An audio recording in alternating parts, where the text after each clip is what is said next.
Well, hello guys. Well, this is going to be sort of a tutorial video showing you how you can beat the CPU from player 2 side Mortal Kombat 2. Why this is sort of special, I think, or at least I haven't encountered any other fighting game where it would make any difference whether you play from player 1 or player 2 side. However, in Mortal Kombat 2, in the final release version of the arcade game, so 3.1, and actually it was, I think, even the previous revision version is the same, that playing from player 1 and player 2 sides completely differed when you played against the CPU in single player mode. So I don't know why they did this the way it is. It's just the way it is. So previously I've been uploading videos that would be basically showing how you can go against the CPU from player 1 side. However, that tends to differ quite a lot as well, because with certain characters you just cannot use the same tactics against the CPU as you would like, you know, with the male ninjas and some other characters. So it's pretty weird. I never really knew why it was this way. However, the tactic that I'm going to be showing to you is going to be from player 2 side. And it's universal, so you can use any of the characters to basically do this. It doesn't matter who you pick. Basically, the first two guys you are going to encounter are going to be on the same difficulty as you would be playing on player 1 side. The first guy you can just, you know, beat without any problems. You don't have to do anything really.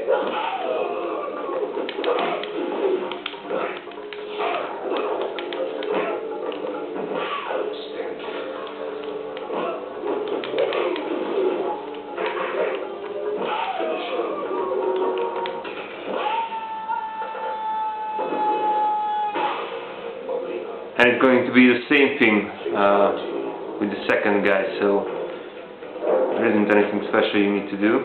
You just beat it. And actually, CPU's difficulty is going to remain the same from the first guy approximately. So I'm just going to go ahead and beat Reptile. And from the next guy on up to Shang Tsung, you will be able to do the tactic that I'm going to be showing to you.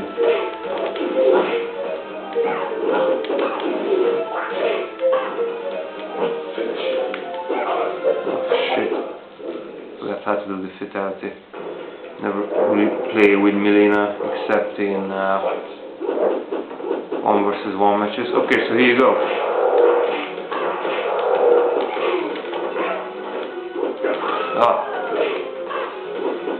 See, you just jump towards it slightly, and then your opponent starts to back off. And if you don't do anything, it doesn't do anything. And actually you can let even the timer go to 0 while you are this way, and you can even move around. If you jump up or down, you will cancel this sort of trick on the CPU. But you can do a lot of things now. I'm just going to do easiest sort of set of combos in the corner.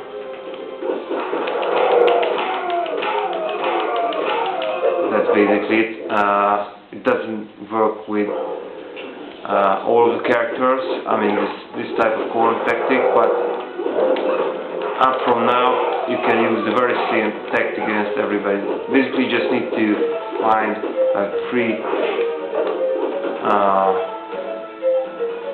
steps distance from your opponent, then jump towards him without kicking or anything, and just, you know, you will see it immediately that he starts to back off, and See, if you move in this direction, this length, it doesn't do anything. However, if you move like 2 or 3 steps away from him, he will first stop, then do a projectile, and he will basically always do a projectile, so you can just jump, do a sweep, or whatever. Shit. I completely forgot how to do bonus fatality, so this isn't going to be a video filled with fatalities, but let's use more of the same tactic. See? It does work right away. And the other funny thing from player 2 side is that the tactics that you would normally use against the CPU on player 1 side doesn't work at all here. However, you can beat anybody with this tactic, and this is working with all of the characters. So if you are having problem with playing through with I don't know, Raiden, Kung Lao, Liu Kang, even Milena, then I would suggest trying to first play them on player 2 side.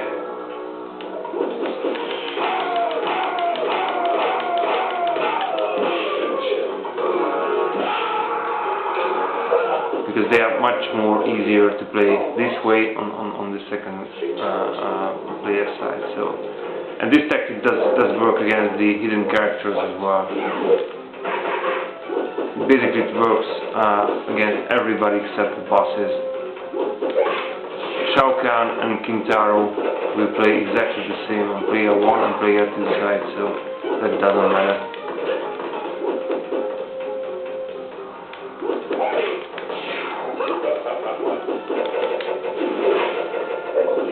If I would ever get the chance to ask Ed Boon, one question, it would definitely be this one. Why they made it this way? Were they aware of this? Or, I mean, it's just so weird. It definitely looks like sort of a cheat or, problem in the AI. But they just left it in. And the funny thing is that this is also included in the home versions. In the PC version, I think the SNES version has this one as well, Sega version, a lot of other home ports.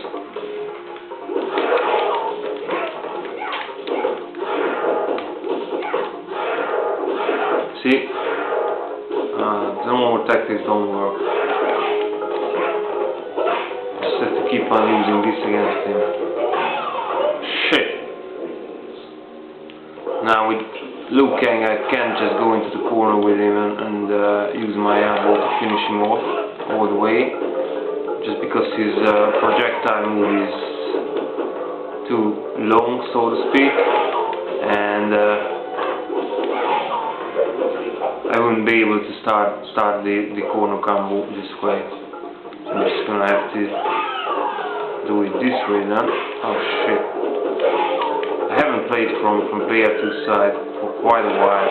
And actually, back in the arcade, this is the way we pretty much played it. I never really knew how to beat the CPU back then from player 1 side. We didn't really have anybody around who knew how to do it. So we just went ahead and used this player 2 side.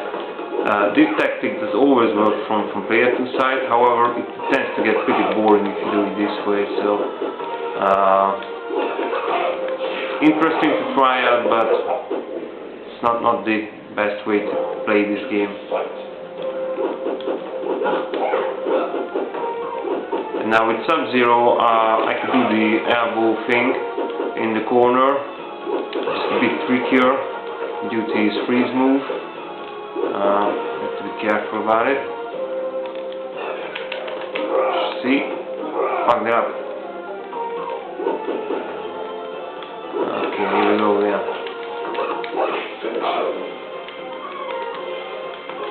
Shit. It was back, forward, back, low punch, or... I think that was it.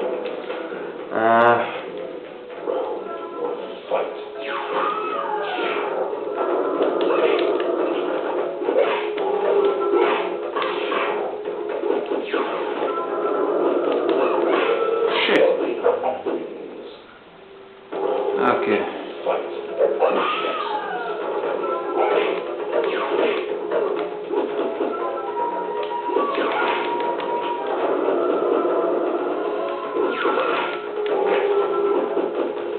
Now, depending on your character, you can combine this with a lot of stuff. So you can do certain combos,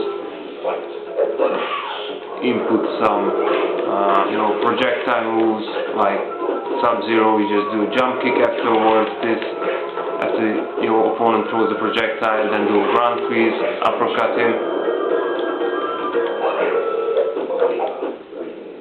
Shit, should have looked at the fatality.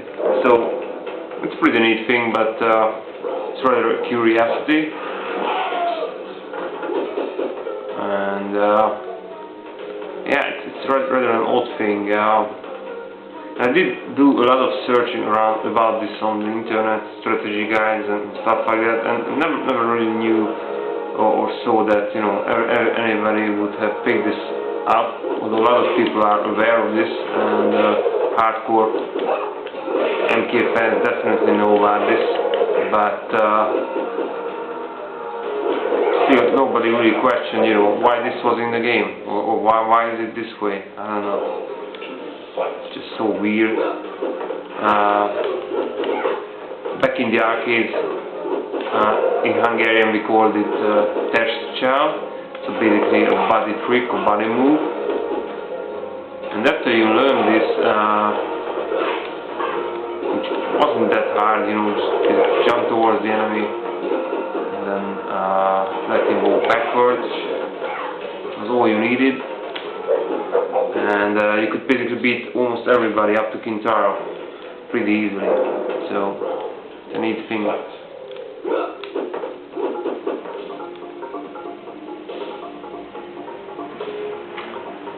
This sort of thing never really made it back for the upcoming Mortal Kombat. That's Mortal Kombat 2. So MK3 didn't have this, although every Mortal Kombat game, sort of, or at least the classic ones, have a certain pattern that the computer does to play, and you can trick that pattern more or less.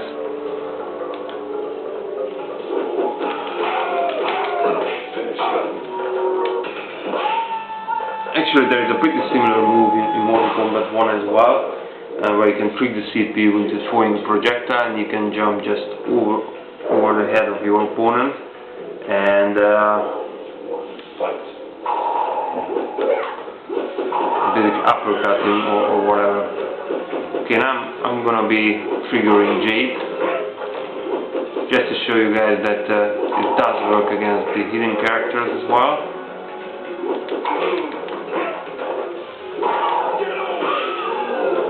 Scorpion doesn't finish me off first. Okay.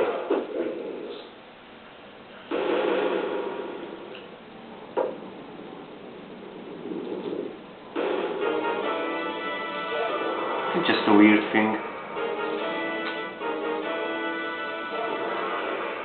But that's why I really like Mortal Kombat 2, because it has so much stuff in it.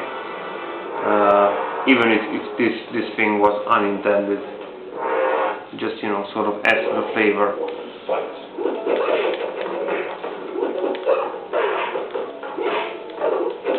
Now Jade is much faster, so I have to keep up with her.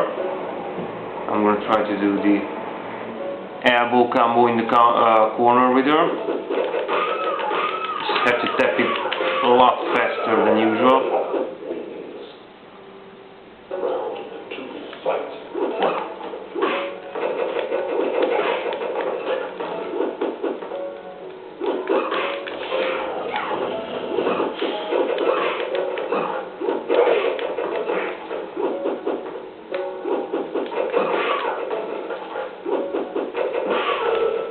Pretty easy. It takes quite a while to sort of learn this tactic properly. I mean, it might seem pretty easy, but actually it's not that easy.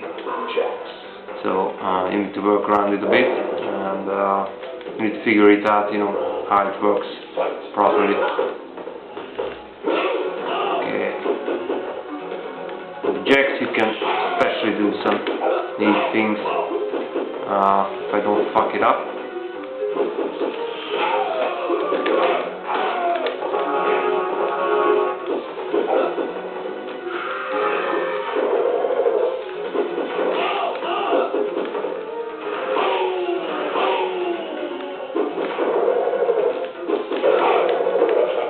For a moment I forgot that I was playing on player 2 side and trying to do the normal player 1 side thing, jumping backwards.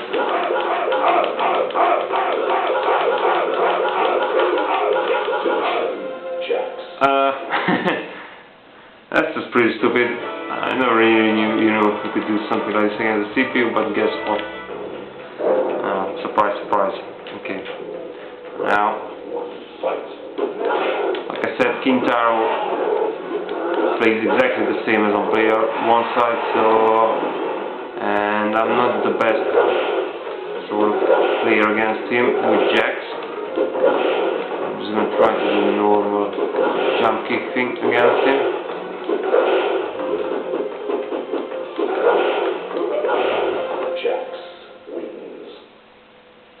That's another oddity. I don't know actually how this jump kick thing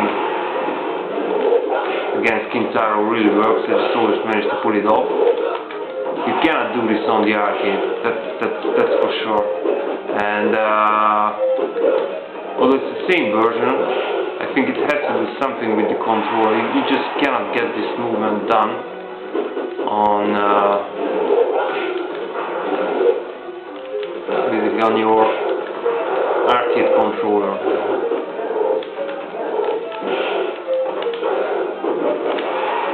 Shit!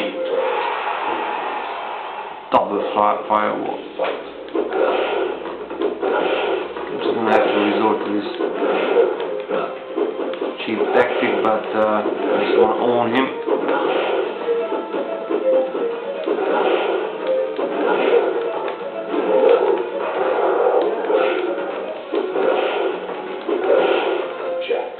And we only have Shao Kahn left, but he's going to be the same as player on side.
One more uppercut, and that's it. So Shao Kahn and Kintaro are basically the same on player 2 side, but all of the other characters play differently, and you have to do different stuff. So that's basically it.